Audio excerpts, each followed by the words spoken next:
चौथे में और राहु 10वें में। राहु क्योंकि सर है इसलिए पहले राहु की बात कर लेते हैं। राहु 10वें घर में होने का मतलब है कि ऐसे लोग मतलब ये जानते हैं, अंदर से ये जानते हैं, इनकी आत्मा, इनकी सोल ये जानती है कि इस जीवन में ये सफल होने आए हैं। मैं हमेशा क्या कहती हूं, माइटी राहु, मैजेस्टिक राहु, दैत्यों का राजा था वो, यानी राजा है वो। भले वो डीमन किंग था लेकिन था वो भी राजा, बहुत माइटी था, बहुत मैजेस्टिक था राहु, बहुत फ्लैम्बॉयंट प्लैनेट है। तो 10वें घर का राहु, अंदर से ऐसे लोगों का ये मानना होता है कि दे आर डिफरेंट। अंदर से इनको इनकी आत्मा, सोल बराबर ये बताती रहती है कि तुम कुछ डिफरेंट हो, तुम यहां कुछ अलग करने के लिए आए हो।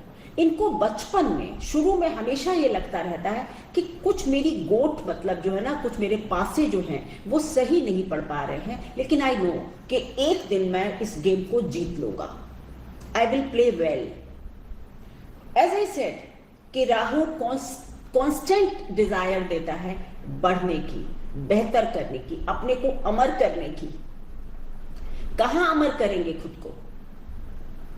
कर्म क्षेत्र में, यानी कि आप प्रसिद्ध होने की डिजायर रखते हैं। और यह भी सच है कि राहु अगर 10वें घर में है, शनि की पोजीशन अगर अच्छी है आपकी कुंडली में, और राहु का डिस्पोजिटर, माना कि आपके 10वें घर में राहु है लेकिन वो सूर्य की राशि में, तो फिर सूर्य और शनि दोनों की पोजीशन देख लीजिए, तब आपको राहु की ताकत का अंदाजा होगा कि ये राहु अच्छा राहु है, मतलब फेम देगा या फिर आपका कुछ डिफेम करवा देगा, ये भी देखना पड़ेगा।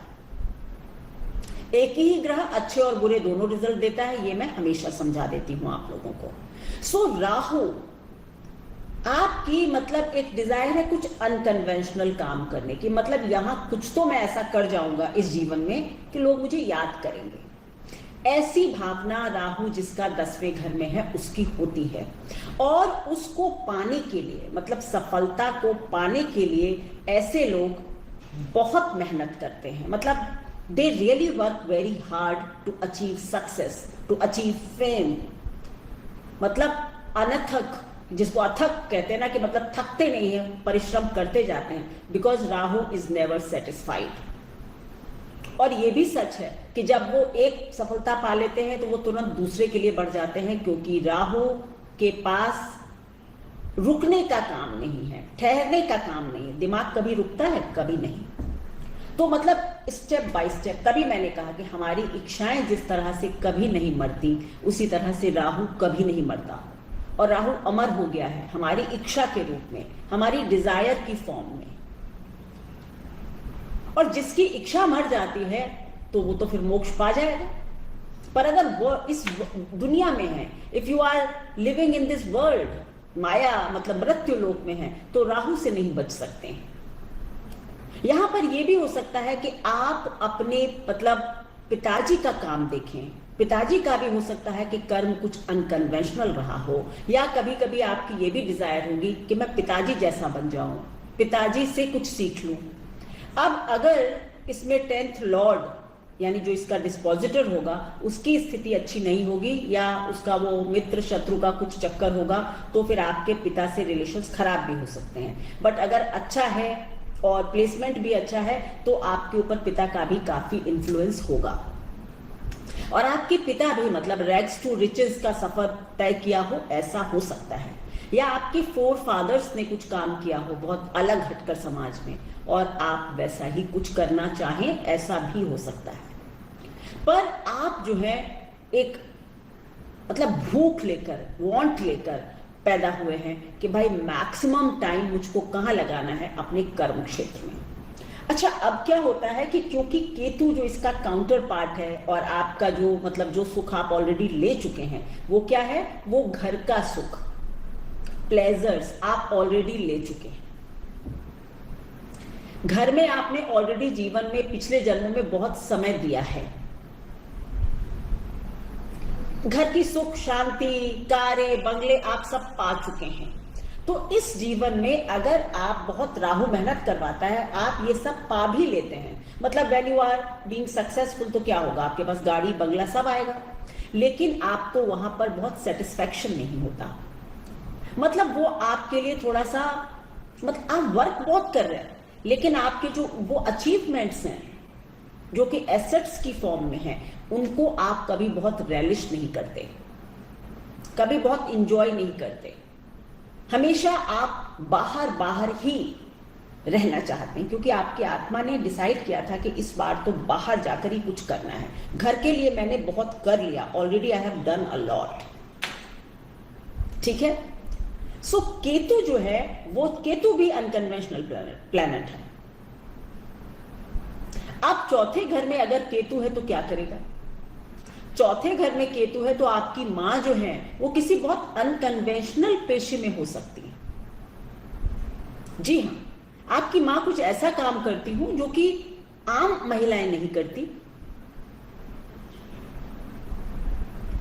आपकी मां जो है स्पिरिचुअल हो सकती है, ज्ञानी हो सकती है, मतलब पूर्व जन्मों से ही आपका मां का कोई कनेक्शन था, ये भी केतु चौथे घर में दिखाता है।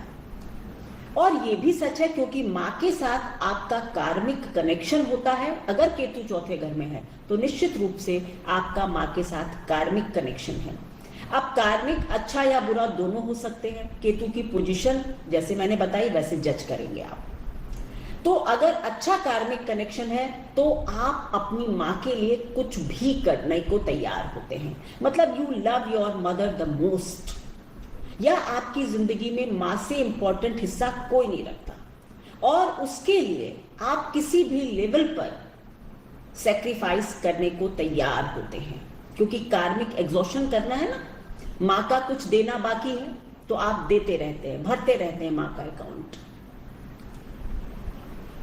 लेकिन अगर आप, जो टिप है वो क्या है, अगर बहुत ज्यादा आप अपने घर में या मां के साथ अटैच रहते हैं तो कहीं ना कहीं आपकी प्रोफेशनल सक्सेस थोड़ी बहुत बाधित होती है। मतलब कहने का ये कि आप अपने मां के साथ जब आपके कर्म पूरे एग्जॉस्ट हो जाते हैं, ये सब केतु की दशा कब आएगी, क्या होगा, ये सब और प्लैनेट्स सब देखकर पता चलता है, तब आपकी सक्सेस ज्यादा होगी, क्योंकि when you exhaust your past life karmas तभी राहु ज्यादा वर्क करना शुरू कर पाता है, व्हेन केतु इज सेटिस्फाइड। अच्छा चलो, यहाँ का पार्ट तुम्हारा पूरा हो गया, अब आगे बढ़ जाओ।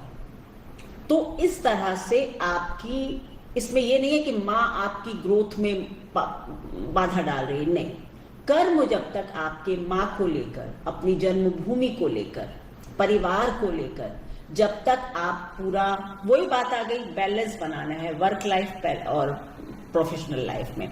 तो मतलब हाउ ब्रिलियंटली आप अपने पर्सनल और प्रोफेशनल लाइफ में एक ब्रिज बनाते हैं, कहाँ पर घर को वेटेज देनी है, कहाँ पर प्रोफेशन को वेटेज देनी है, तो आप बहुत अच्छा काम कर जाते हैं। 10वें घर का राहु जो है वो आपको, मैंने पहले ही कहा, अनकन्वेंशनल काम करने के लिए प्रेरित करेगा।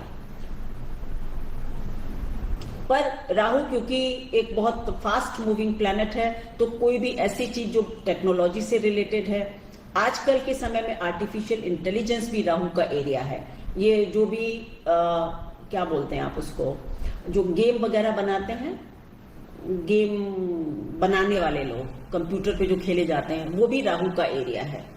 मार्केटिंग वगैरह भी राहु है, डिजिटल मार्केटिंग भी राहु है, सोशल मीडिया भी राहु है। राहु तो मतलब आजकल राहु ही राहु है, क्योंकि इतनी नए नए तरीके के काम आ रहे हैं, तभी तो कहा जाता है कलयुग में तो राहु रूल कर रहा है हम सबको। तो जितने भी अनकन्वेंशनल काम है वो आप लोग अच्छे कर पाएंगे।